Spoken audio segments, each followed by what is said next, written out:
nature's best, Bobtail. Welcome to your Feel Good Breakfast Show on SABC3. It's Espresso.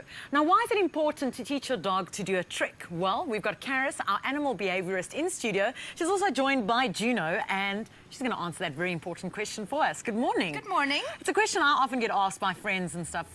Why do we need to teach our dogs to do tricks? You know what, the thing is, on the show we talk about a lot of practical things with dogs that are absolutely essential.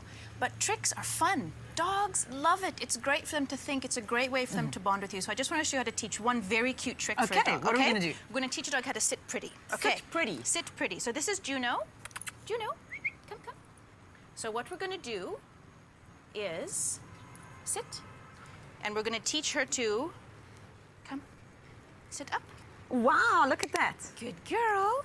So that they sit up and they balance, okay? Now, when you start to teach this trick to your dog, the easiest way to do it is to put them in a sitting position, sit, and then you start by keeping the treat right on their nose and you just lift it back about 1 centimeter.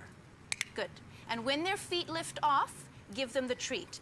Now, what you don't want them to do is to touch your hand with their paw, because then they're balancing on your hand. So to teach them the balance, you just go back a little bit, and then give them the treat as they're up. Oops, so if the feet come up, take your hand away. There you go. And they first get the balance like this and just do it for a couple of seconds. Then, once they're comfortable physically sitting up there, then you slowly bring your hand away. Chiffa, there we go. And good girl.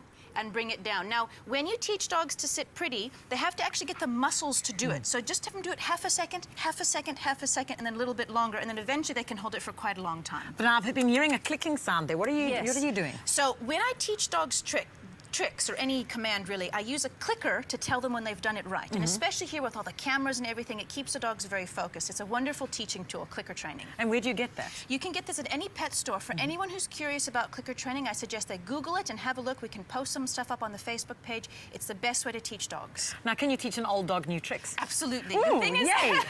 Juno just wants to go in the shade. No, let her go in the shade. You can absolutely teach an old dog new tricks. Puppies have a pretty short attention span. They're clean slates in terms of they don't have much preconceived notions about training itself.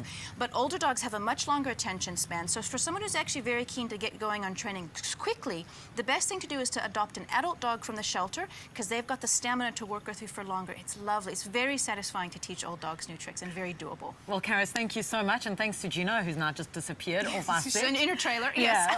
Yeah, in her trailer, her doggy trailer. Always great working with you. Now remember, you can catch any of our inserts with Karis on our website, expressoshow.com. Stay with Espresso and SABC3.